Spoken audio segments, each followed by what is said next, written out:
Hey everybody, welcome back to the channel. Picking up where we left off. Time to get the idler gear hub, and accessory drive shaft put into this intermediate cover. They are still on the bench. Let's go.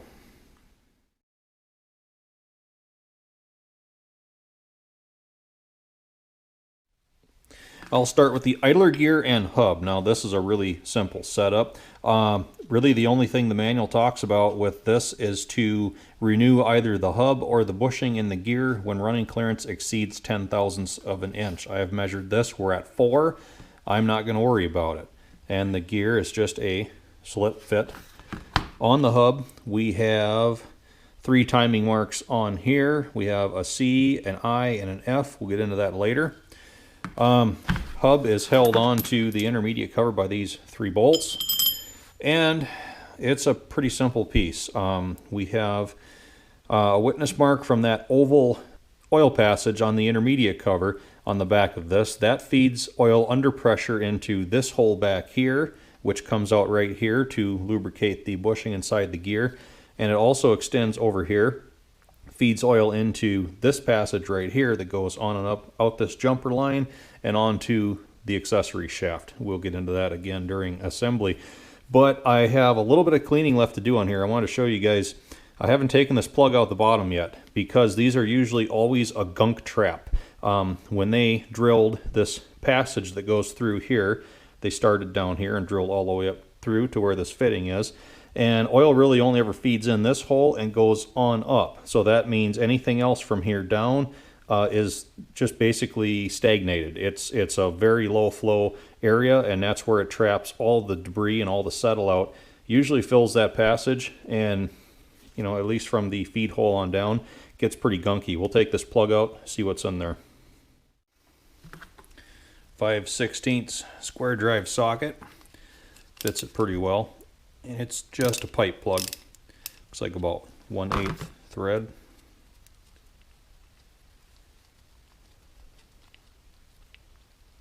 And oh yeah, yep, there's some black cruddy stuff all the way down to the bottom. Just see what we can find. Oh yeah, look at that. All kinds of nasty coming out of there. No chunks, that's a good thing. Just black sludge. Yep. I think there's even a little bit of water in that yet. That is the stuff that you do not want your clean new oil loosening up, because it's just going to start distributing it throughout the system. So I will clean here, get that completely cleaned out on the inside. We'll get that plug back in, and proceed. Alright, now that that's clean, plug is back in. Really nothing else to talk about with this piece. Just slide that gear back on there for now. 3 bolts, and each one of those bolts takes one of the L364 clover leafs. So we have that ready. Next, we'll talk about the accessory shaft. A few different things going on here. It has the flyweights for the governor. And on the back side here we have this worm gear that drives the fuel transfer pump that fills the fuel filter tower.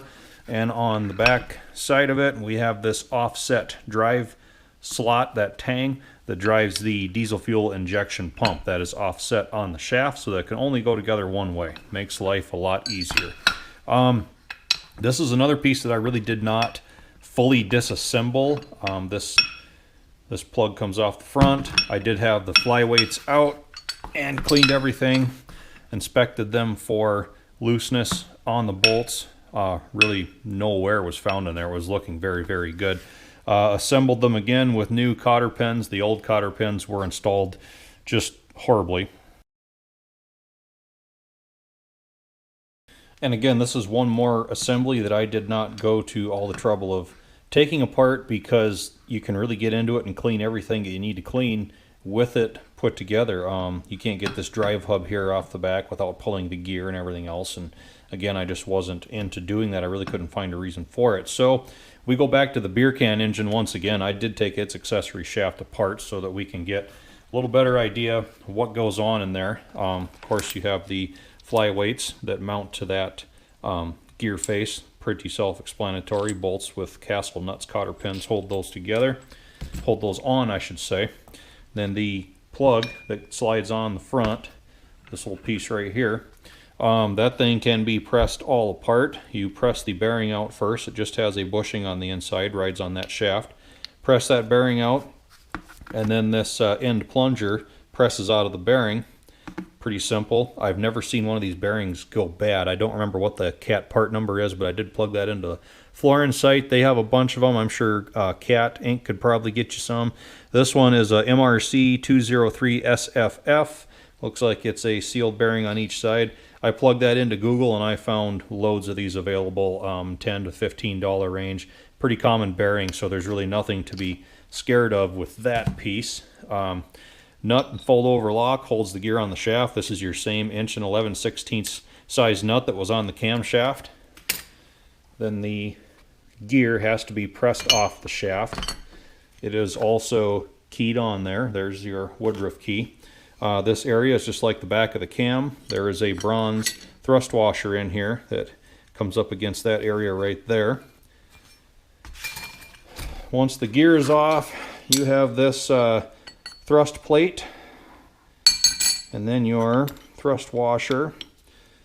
Yeah, it's kind of a tight fit on this one. Bear with me, guys. We'll do that. Thrust washer comes off, and then the hub can finally be removed from the shaft. This hub is kind of a work of art in itself, or this bushing in here, I should say. They have a pretty good oil groove machined in the end of it, and then they even cut a spiral groove off of that that goes deep in. Just kind of a really neat looking deal. These are the kind of things I can look at for, you know, half a day and just sit there and drool all over myself wondering how they did that, how they cut that spiral. Anyway, that jumper line from the idler gear hub comes in here, force feeds oil in through this little hole right here to get it into the thrust washer area, and then it also force feeds oil into your main bushing that the shaft rides through. That channel that goes around the inside of that hub bushing feeds oil into this hole, which goes into a passage through the shaft and back out this hole in order to give you some lubrication underneath this plug out here on the end. So it's actually quite a lot going on with this. A lot of machining, a lot of thought went into that. So it's pretty much all self-contained. You can see where the bronze thrust is down in here. When that hub and wear plate and everything are sandwiched up against the intermediate cover, this thing takes care of its own end play, completely self-contained. And the way the governor works, flyweights, of course, work off of centrifugal force. So you will set your fuel control lever to a desired speed. What that is going to do is basically take this plunger and say, let's go fast, pushes it in toward the gear. As engine speed increases, the flyweights will start to wing out and they will push that plunger back out. That is going to counteract that governor spring tension, and basically you will have your set desired speed. So it's a constant balance between governor spring tension, trying to push the plunger in, saying go fast, and then the flyweights winging out, pushing the plunger back out, saying slow down. Pretty much how it works. Your governor arm inside the front cover comes up against this stop. That's why they have that bearing in there, and the arm comes up and goes over the top of the shaft and back through the diesel fuel injection pump to the governor housing way at the back where all the springs are, and that acts on the fuel rack and the pump, and that's how this whole thing works. You'll see all of that stuff as I put this engine together, but that's the long and the short of the accessory shaft. So that's almost everything we need to know about the idler gear, hub, and accessory shaft. And the 3 bolts that hold that accessory shaft hub on also have those L364 cloverleaf locks under them. So we should be pretty much ready to go there. One last bit of bookkeeping here that doesn't even really make sense to me, but I figure I'll mention it. Where this hub goes on the intermediate cover right here, it's all inside that gear case. For some reason, there's a paper gasket back there, and I can't find this in any of my parts manuals. It does have a CAT number on. It's a 4B, looks like a 4874, and it's not a homemade gasket. That's a CAT gasket. Part number on it and everything goes on this hub back here, and I, for the life of me, don't know why.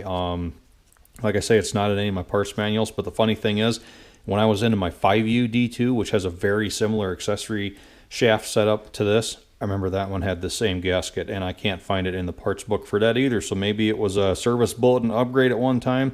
In any case, I made a new one, same thickness as that. It's going to go underneath that hub. Don't know why it's there, don't know if I really need it, but it's the way 1113 was put together, so that's the way we're going to do it again. So, enough talking out of the way, let's start putting some parts on.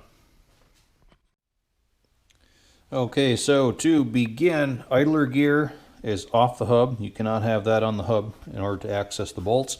I took this plunger off the snout of the accessory shaft right there. I also went and joined this oil feed line, tightened it in. As long as you align those flat mounting surfaces, there's enough twist and give in that copper line that they'll both equalize out, and the gasket's in place.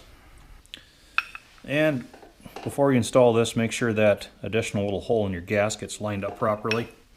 That's an important step. Start the accessory shaft hub into the intermediate cover, line it in. Then the idler gear hub has these little alignment dowels that it needs to start onto. Just work them both in place at the same time. A little bit of soft-faced hammer persuasion won't hurt.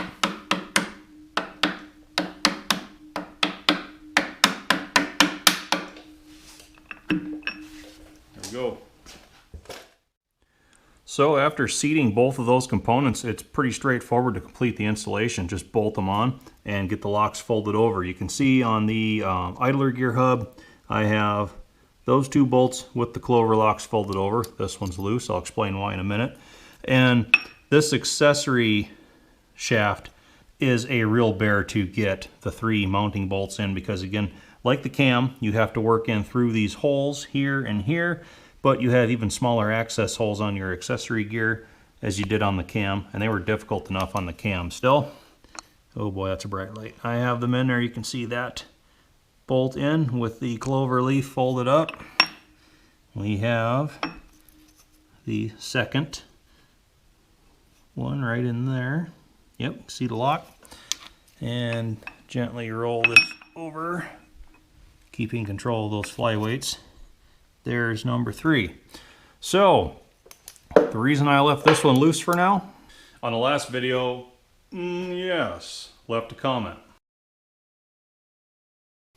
He says, another great episode. Thank you. I was curious as to how you bent up the wings of a fold-over lock, i.e. the tabs that go against the nut. You didn't show it in your last video, and again, you didn't show it in this video. If you have any other fold-over locks in future vids, could you show the bending up process? Okay. Pretty simple, really, at least until I try to do this on camera in one take without wrecking a perfectly good lock. So you can see we have our long leg right here. That is where I'm going to want it to end up, right up here. So what I usually do, because as you tighten the bolt in, it usually wants to grab the lock and turn the lock with it. It's a lot easier to pre-position your lock before you tighten the bolt rather than get it where you want to, tighten the bolt in, and it's just going to want to carry it too far. Got all that? So I'll just start out with the lock a little bit in advance of where I'd like it to end up, not quite 90 degrees. Sometimes you have to fine tune it a little bit. I'll just let the bolt carry it up to its desired position as I tighten it, and that's pretty good right there. Again, I'll use a hammer and a punch to bend the long leg. That helps me to get a little bit sharper of a bend.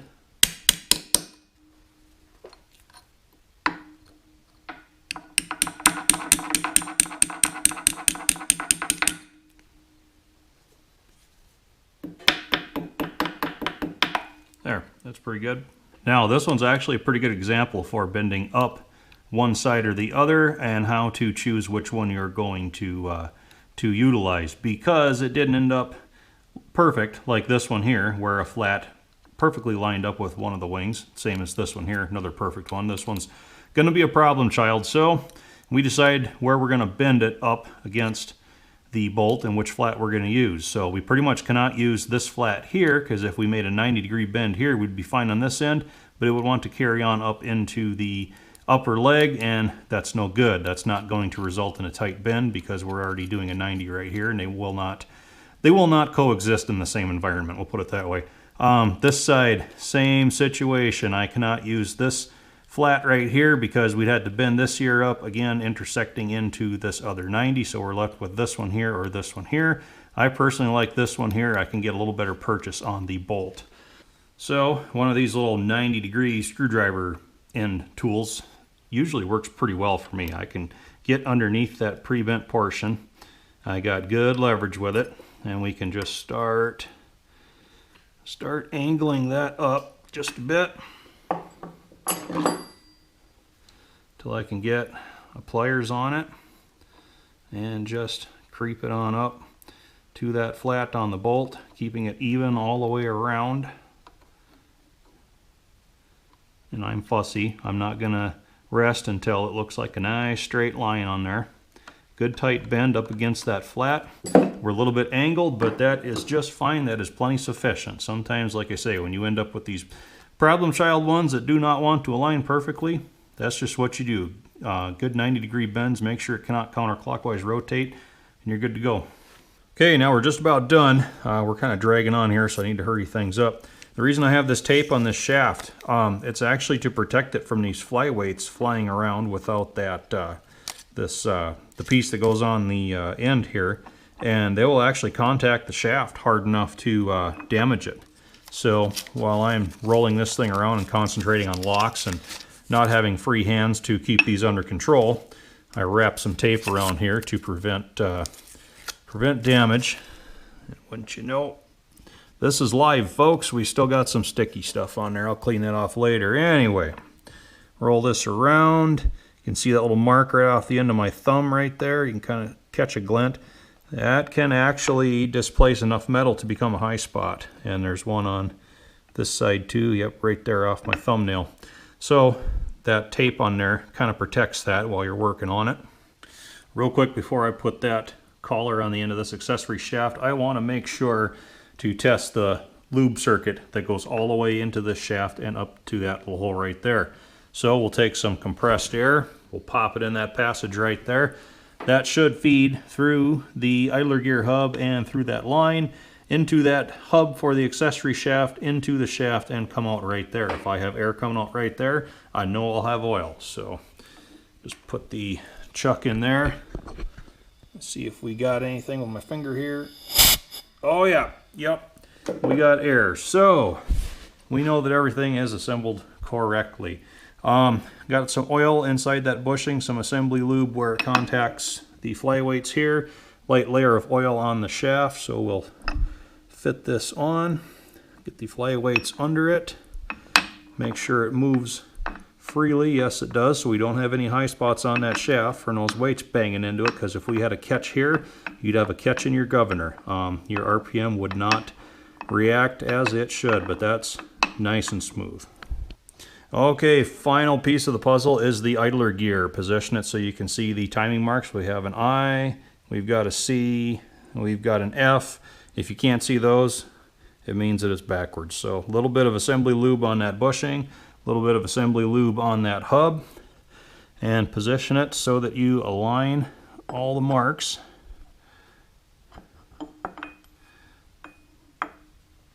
Okay. Verify we have the I aligned with the I, C aligned with the C, and the F aligned with the F. That is a properly timed engine right there. Getting those marks lined up is insanely critical. It's something that has to be done. Backlash on the idler, backlash on accessory, backlash on cam. We're good. Okay, with that we have the gear train finished up, but there's one thing I forgot to add. Accessory shaft specifications. End clearance. Manual says 3 to 7 desired. Maximum end clearance 15 thousandths. I put the dial indicator on that. I'm running a very comfortable 4. So nothing wrong with that at all. We know the bronze thrust is all good. Look at that. That's just screaming, hey, bolt something on here, will you? We got all kinds of drives just waiting. So, pretty happy to have the engine this far. And I'm also pretty happy with how that whole gear train came together. So, as always guys, I thank you for watching. That's all I have time for tonight. I think next might be oil pump. I want to get that put in there while I can still spin everything and check everything out before I pop the front cover on. So I think oil pump, suction bells, pickup, stuff like that. That's probably going to be next time. Thanks for watching guys, and I hope to see you back for that.